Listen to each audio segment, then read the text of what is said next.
voir la technologie comme un outil de libération très important. La numérique offre à la jeunesse africaine des leviers inédits. Je crois qu'ils sont plus outillés que moi, ils le savent bien. Il faut également exiger la gouvernance, la bonne gouvernance. La jeunesse n'a pas à mendier la bonne gouvernance. Elle doit l'exiger. Elle doit la revendiquer.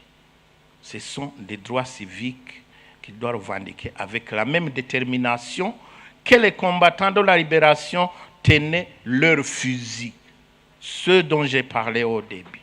Cela signifie la participation aux processus électoraux, la mobilisation contre la corruption, l'engagement dans les institutions locales et nationales et le refus de la cooptation par des élites prédatrices.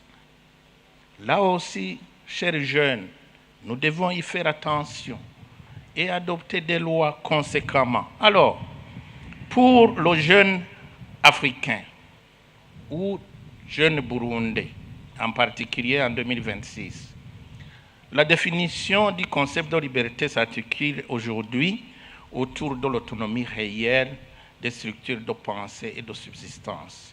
Certes, la jeunesse contemporaine ne subit plus la domination coloniale directe, mais elle se heurte à ces défis systémiques qui aliènent sa capacité d'action.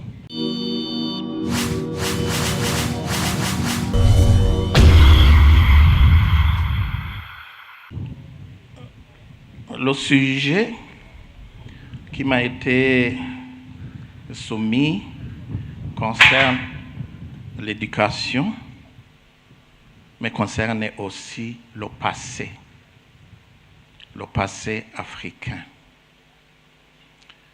Et je ne pourrais pas trouver une formule adéquate si nous ne nous référons pas au passé. Peut-être la plupart des jeunes ne le savent pas, mais je vais peut-être leur en faire quelques exposés. D'abord, ça fait une bonne cinquantaine d'années que l'Afrique australe était au théâtre de l'une des luttes de libération les plus déterminantes du XXe siècle. Aujourd'hui, nous sommes en 2026. Le continent africain célèbre sa journée. Et c'est pour cela que je dis qu'il nous appartient de revisiter cet héritage avec lucidité pour en mesurer les promesses et surtout en tirer les leçons pour forger une liberté réelle, une liberté économique, une liberté politique à la hauteur des sacrifices que nos anciens ont connus. Je ne voudrais pas cependant que cette journée se réduise en une simple commémoration nostalgique ou à une litanie de louanges mémorielles. Il faut qu'elle constitue par son essence le test critique de notre responsabilité présente face à notre passé.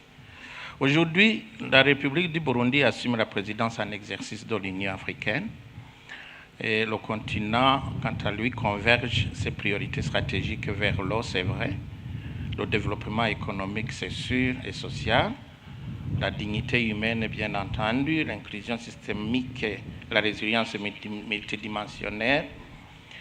Mais tout cela doit être fait avec le concours de la jeunesse et nous prenant notre âge, chacun passant comme un défilé devant nous.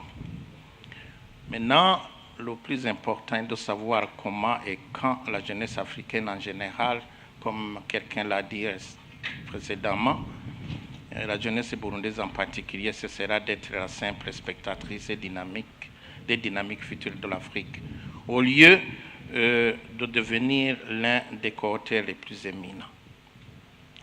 L'analyse de cette transition nous exige donc une vision dialectique et rigoureuse, en jetant un regard croisé sur des bâtisseurs des indépendances africaines et de la jeune génération intellectuelle contemporaine.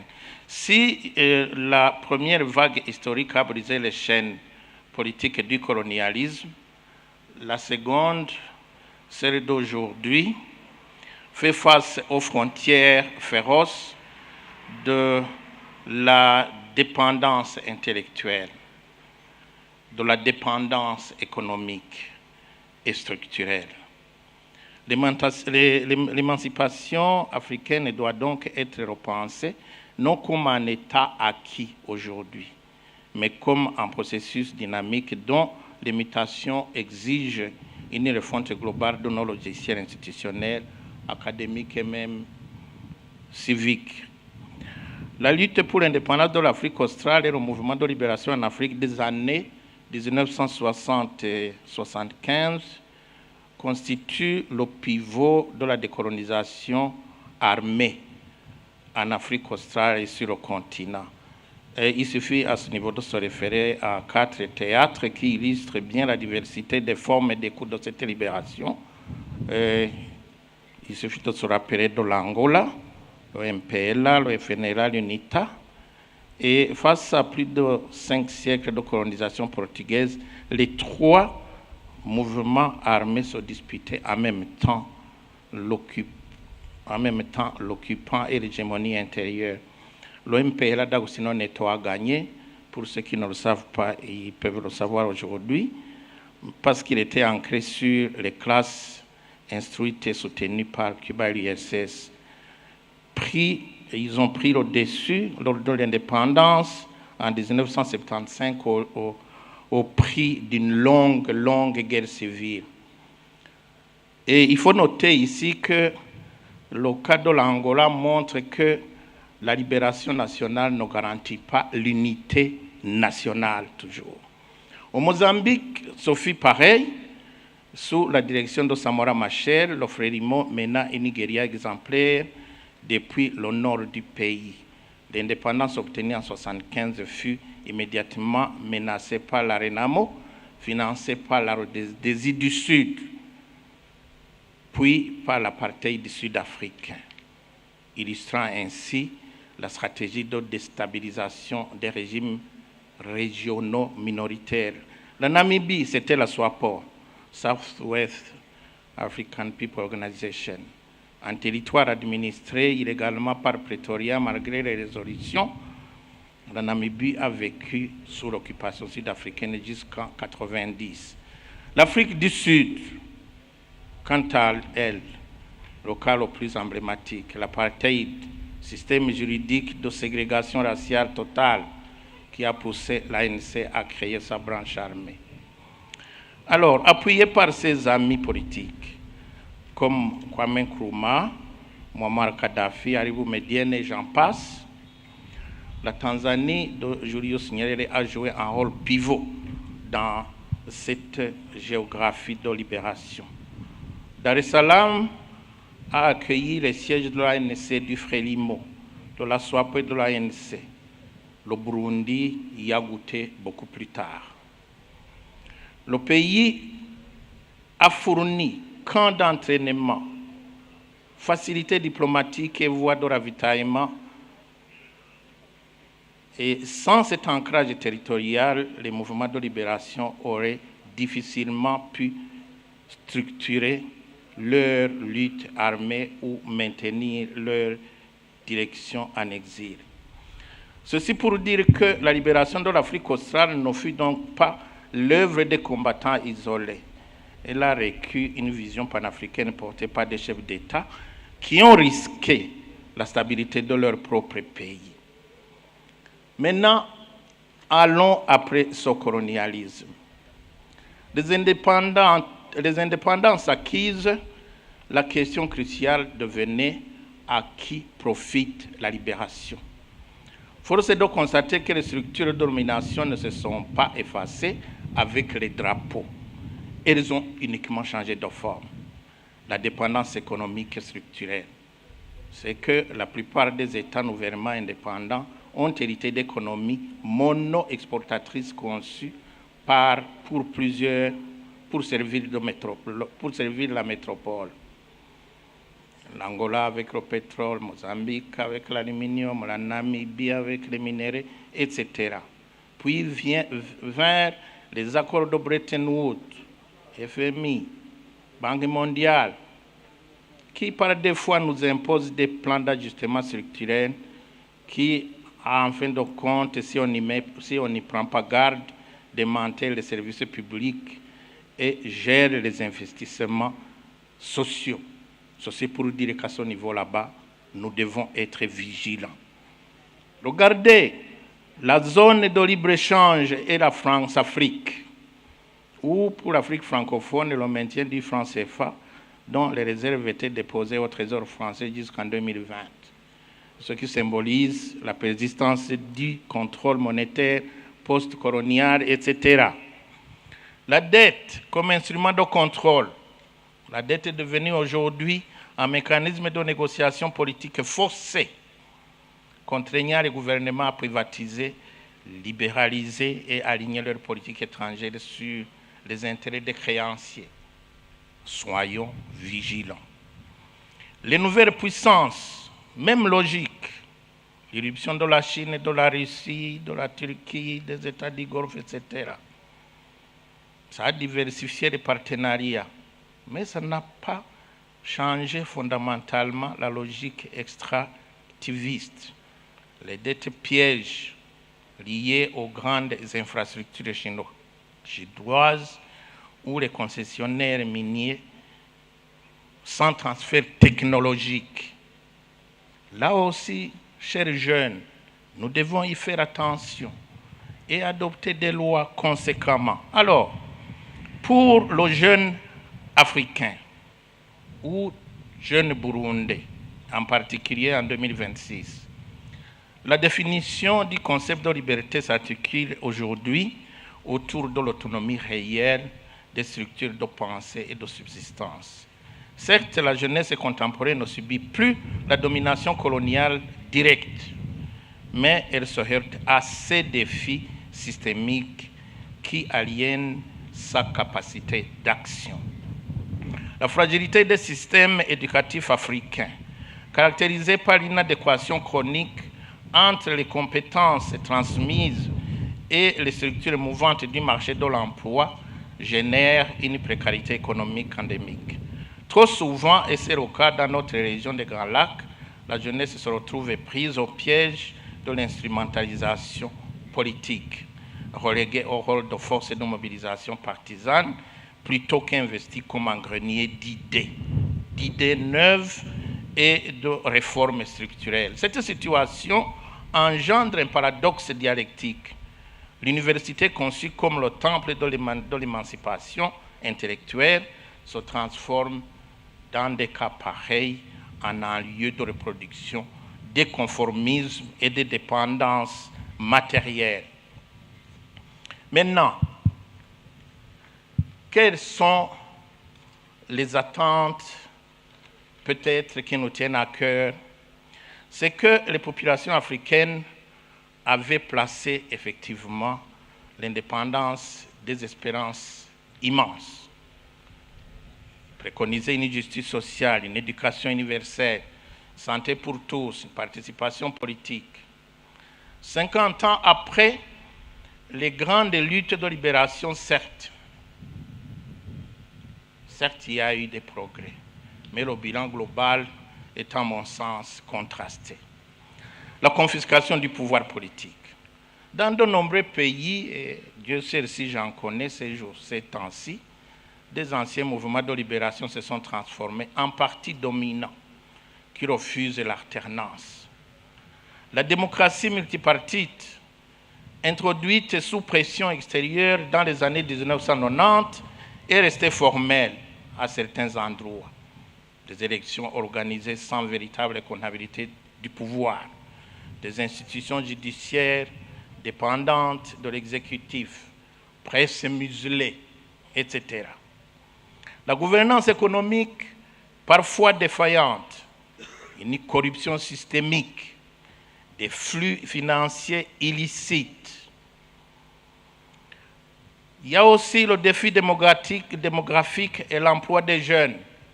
auquel il faut faire attention. Avec une population qui doublera d'ici 2050, l'Afrique devra créer environ 20 millions d'emplois par an.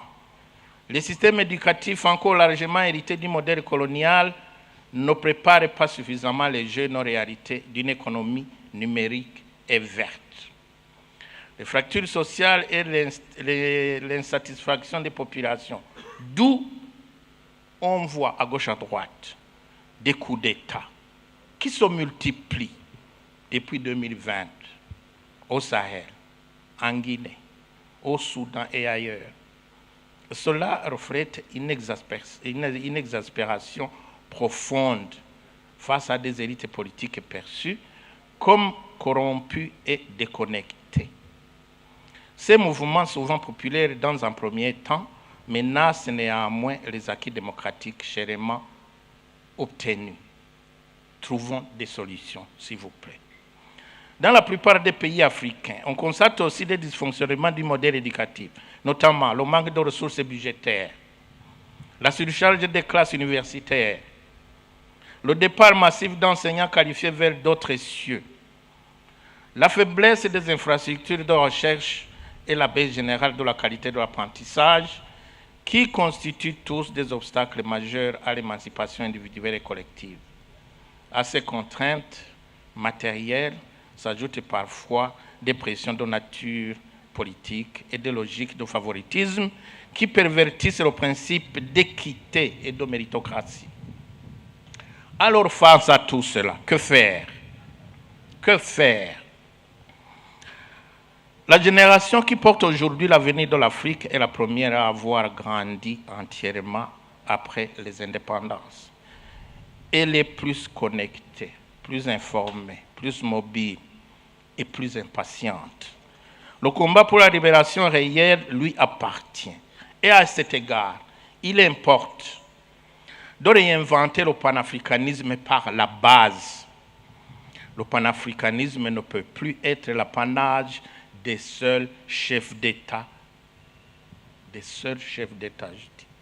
Les mouvements citoyens, les réseaux de diaspora, les entrepreneurs sociaux et les artistes dessinent une identité africaine et transnationale que les institutions peinent à capter. Ce panafricanisme, par le bas, est la forme moderne de la solidarité que son Excellence, l'ancien président Nyerere, appelait de tous ses voeux. Voir la technologie comme un outil de libération, très important. La numérique offre à la jeunesse africaine des leviers inédits. Je crois qu'ils sont plus outillés que moi, ils le savent bien. Il faut également exiger la gouvernance, la bonne gouvernance. La jeunesse n'a pas à mendier la bonne gouvernance. Elle doit l'exiger. Elle doit la revendiquer. Ce sont des droits civiques qu'il doit revendiquer avec la même détermination que les combattants de la libération tenaient leurs fusils, ceux dont j'ai parlé au début. Cela signifie la participation aux processus électoraux, la mobilisation contre la corruption, l'engagement dans les institutions locales et nationales et le refus de la cooptation par des élites prédatrices.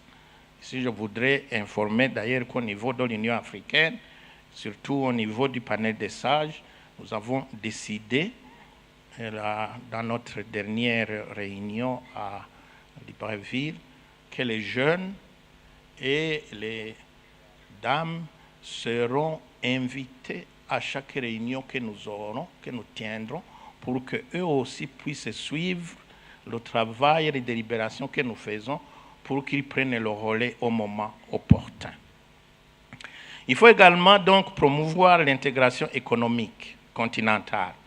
Pensez à la zone de libre-échange continentale, ZLECAf, parce qu'il représente un marché potentiel, un marché énorme.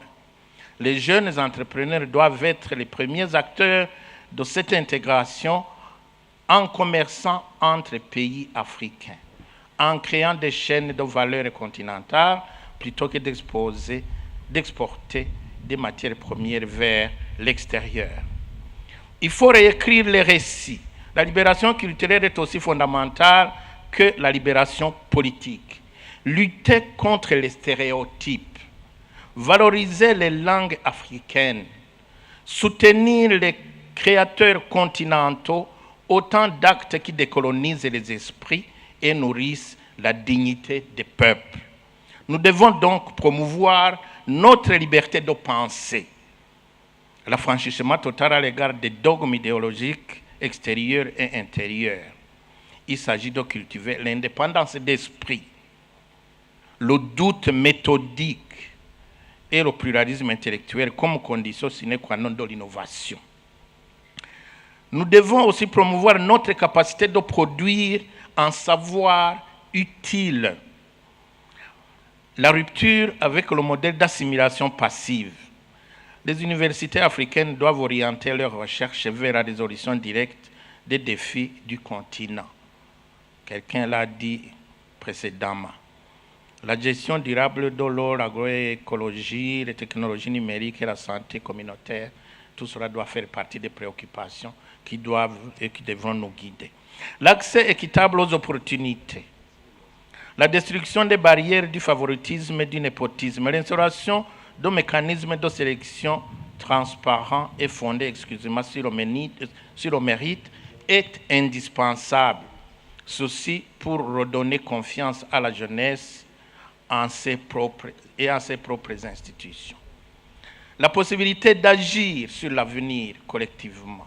L'intégration de la jeunesse dans les cercles de décision stratégiques et les processus diplomatiques régionaux. Je vous en ai parlé il y a quelques minutes. Il importe donc de noter que, selon les données de l'index Reporters sans frontières pour l'année 2026, le paysage de l'information burundais affiche des signes indéniables d'ouverture et d'amélioration sectorielle, ce qui témoigne des efforts institutionnels pour décrisper les canaux de communication publique. C'est une avancée significative pour laquelle on se réjouit malgré les défis persistants qui peuvent s'améliorer progressivement, tout en invitant les uns et les autres, et surtout les acteurs politiques, médiatiques et académiques, à l'autocensure au sein des espaces de débat collectif. Il importe également de faire en sorte que la liberté académique et la pensée critique en Afrique ne soient pas perçues par l'autorité publique comme des vecteurs d'instabilité, mais bien comme les fondements intangibles d'un État prospère et résilient. Inversement, la jeunesse intellectuelle doit appréhender la liberté d'expression non pas comme un droit absolu à la contestation stérile, mais comme une responsabilité citoyenne majeure ordonnée à la construction et à la proposition des solutions innovantes pour le bien commun. Alors, en conclusion, la véritable souveraineté africaine ne se mesurera plus à l'aune des déclarations diplomatiques formelles, mais bien à la qualité intrinsèque de son capital humain, à l'intégrité incontestée de ses institutions éducatives, à sa capacité de mobiliser une liberté responsable et à ses capacités technologiques. L'aspiration 1 de l'agenda 2063 pour une Afrique prospère et l'aspiration 6 pour un développement centré sur le potentiel des peuples, singulièrement des jeunes, cessent d'être de lointains horizons pour devenir des impératifs immédiats de politique publique.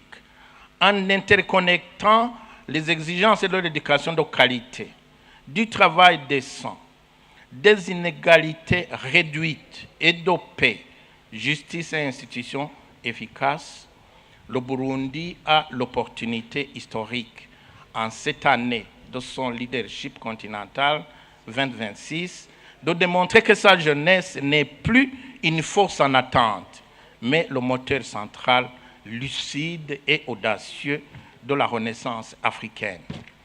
La libération de l'Afrique australe dans les années 60-75 nous a enseigné que les peuples décidés peuvent renverser les systèmes d'oppression en apparence immuables.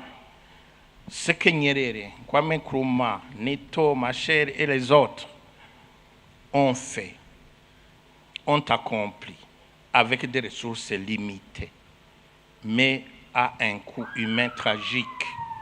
La génération actuelle peut le dépasser, armée du numérique, armée d'une conscience mondialisée et d'une démographie qui sera bientôt la force vive du monde. Moderniser la lutte ne signifie pas renier ses racines, c'est honorer la mémoire des combattants de la première heure en refusant que leur sacrifice ait été vain. La liberté véritable économique, politique et culturelle reste donc à conquérir. Le flambeau est passé et c'est à la jeunesse africaine de décider si elle le veut et le saisit. Enfin, la commémoration Excellence honore nos racines, mais seule l'action nourrit nos branches.